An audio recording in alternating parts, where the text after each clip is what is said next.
MMA fans may have to accept that Conor McGregor might not fight in the UFC ever again. McGregor's time within serious competition in the MMA world was very unlikely. This makes it probably even more unlikely. He's been promising his return for 3.5 years now, and whether it's injury, legal troubles, or the UFC holding him hostage with his contract, Conor has never made good on those promises. He won't fight this year. There's a glimmer of hope that once the UFC sort out their TV deal towards the end of 2025, McGregor can finally return, but by then, the two may not want to play ball with each other. Conor will be well into his late 30s and down millions of dollars due to legal issues, and will be looking for the biggest paydays possible, which all live outside of the UFC. And then, whether people remain fans or not, Conor McGregor was found guilty of sexual assault, and the UFC has to question whether they promote someone with that much controversy to their name. So, how did we get to this point, and what does the future look like for the sport's biggest star? The last time we saw Conor McGregor inside the octagon, it couldn't have gone worse. He had suffered back-to-back losses for the only time in his career, lost the trilogy versus Dustin Poirier, and suffered with one of the most devastating injuries in MMA history. Really, what was going on here? Did you feel like the career was over? Were you down? Were you depressed? What was... At the time, I thought, maybe I won't be able to do this again. But that was back in July 2021, a long time ago. And it's felt like every year since, Conor has guaranteed us he's making a full return, gunning for the UFC title, and plans on competing numerous times. I'll do 3 this year. June, September, December.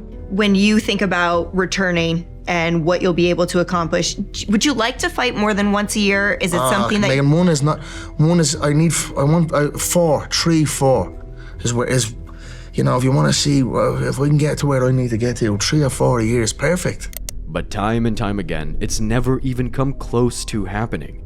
And no one knows truly why he hasn't returned. Some point to the fact he's constantly partying, that he has too much money to care about fighting, or the UFC knew his recent legal case in Ireland was on the horizon. Then there's rumors that he needed steroids to heal from his leg break, and speculation that the UFC isn't letting him fight as having McGregor under contract helps them in their TV deal negotiations. There's a lot of potential reasons, yet there's nothing in the way of answers. But all that said, the UFC did book him for a fight against Michael Chandler in mid-2024, so clearly whatever issues they had were out of the way. Of course, that never came to fruition as McGregor reportedly broke his toe, yet that was about 6 months ago now. So clearly, there's been another hiccup behind the scenes, because if Conor was fully determined to return to the octagon, he had plenty of time to recover and sign another bout. And it looked like he's been wanting to fight. So I've been tested more than twice all these other athletes, yet I struggle to get a date. But even so, the UFC have been adamant he's not fighting in 2024. I saw that you and Conor were both in Sturgis. I'm wondering if you guys met at all and talked about the potential of his fight as well? We talked, yeah. We talked. We didn't meet up, but we talked. And yeah, he wants to fight, so we'll figure it out. Soon? By the end Not of this year. He won't fight this year. At the time, that seemed off from Dana, but now the obvious reason as to why he hasn't is his civil court case in Dublin. Conor was accused of sexual assault back in December of 2018, 2 months after his loss to Khabib Nurmagomedov, and was found liable. She has been awarded €250,000 after the jury came back in that civil case against Conor McGregor. They have been deliberating for the last little while at the High Court in Dublin, and McGregor facing those accusations in that civil action that he brutally raped and battered Nikita Hand at a hotel in Dublin back in December 2018.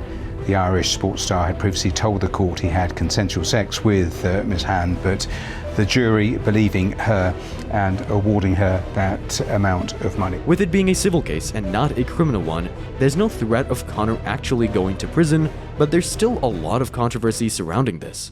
For those of us who cannot see these photographs, could you describe the extent and nature of the bruising that you saw in those photographs? They were horrific, extensive injuries. There was a very experienced paramedic who gave evidence to the jury of bringing Nikisha Hand by ambulance to a sexual assault treatment unit at a hospital in Dublin. And she said in all her years working as a paramedic, she had never seen bruising as intense as the bruising that was on Nikisha Hand. We saw the photographs, the jurors were shown the photographs. Nikisha Hand was black and blue from head to toe.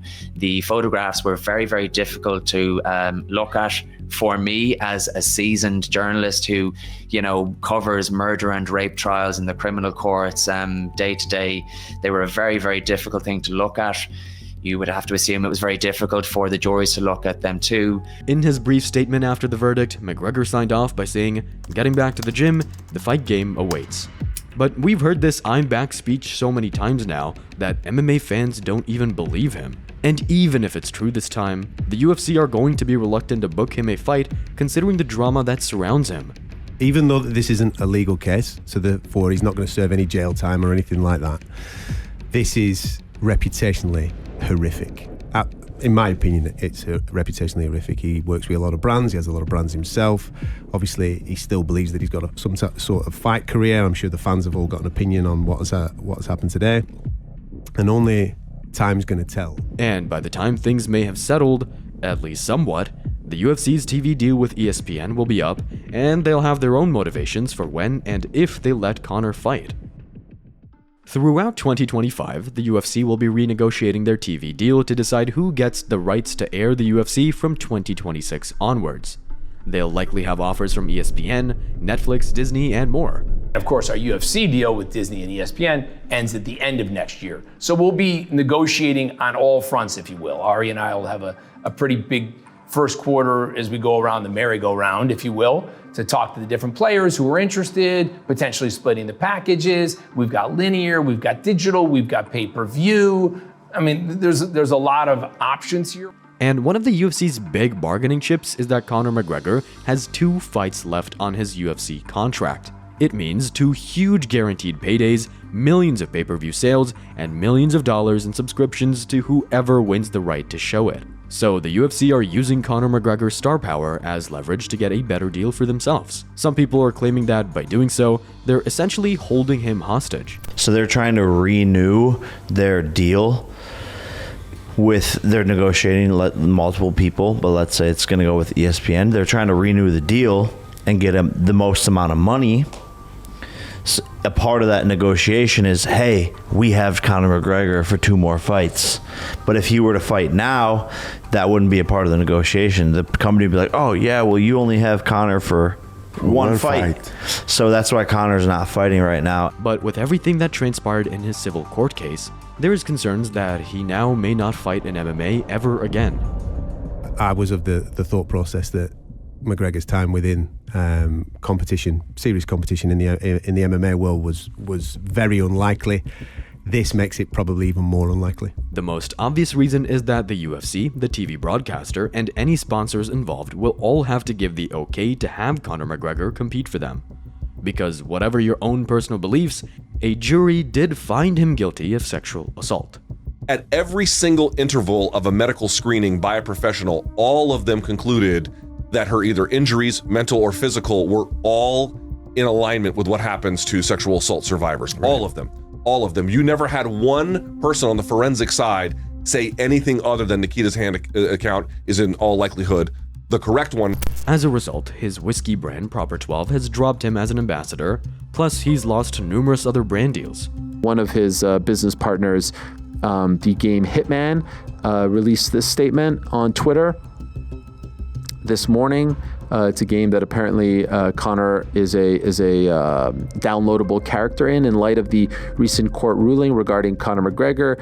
IO Interactive, which is the producer of the game, has made the decision to cease its collaboration with the athlete effective immediately. We take this matter very seriously and cannot ignore its implications. Consequently, we will begin removing all content featuring Mr. McGregor from our storefronts starting today. Major companies don't want the negative PR that comes with being associated with McGregor at this current time. If he was a lesser-known fighter on the UFC roster, you'd like to think the company would have released him instantly. But the UFC has a track record of making exceptions for the major stars of the sport, so perhaps the door is still open for him at some point in the future. But it'll be the end of 2025 or the beginning of 2026 at the very earliest. At that point, McGregor would be 37 years old without a lot of time left in his career. And although I'm sure he has a ton of cash in the bank, he's taken a lot of financial hits recently. He's lost sponsorships, probably had to pay out for legal fees, forced to pay over $250,000 to the sexual assault victim, but there's a potential cost on the horizon that could hurt him dearly. Artem is suing Conor, and it's over the whiskey deal, Proper 12. And Artem is suing Conor, and there was a percentage, I think it was 5%. Artem Lobov, Conor's former training partner, is suing him for $8 million in relation to Conor allegedly promising Lobov a stake in Proper 12 for helping out in the early days of the company. The case is set to begin in January, and if Conor loses, it would be a huge financial dent. If that's the case, one would imagine that McGregor would want the biggest fights possible with the limited time he has to recuperate some of that cash and set himself up even more than he already is. And that leads him to one place: boxing. Whether it's influencer boxing, Saudi boxing, McGregor could earn 5, maybe 10 times what the UFC is willing to offer him. And sure, the UFC has him hostage under contract, but if they can come to an agreement like they did for the Floyd Mayweather fight, there's no reason why they can't again. So we're left with a lot of questions. Does Conor want to fight again? Will the UFC even allow him to fight? If not, will he even be able to fight anywhere else? There's a lot of unanswered questions, but one thing we do know for sure is that we're not going to see Conor McGregor compete in the octagon anytime soon.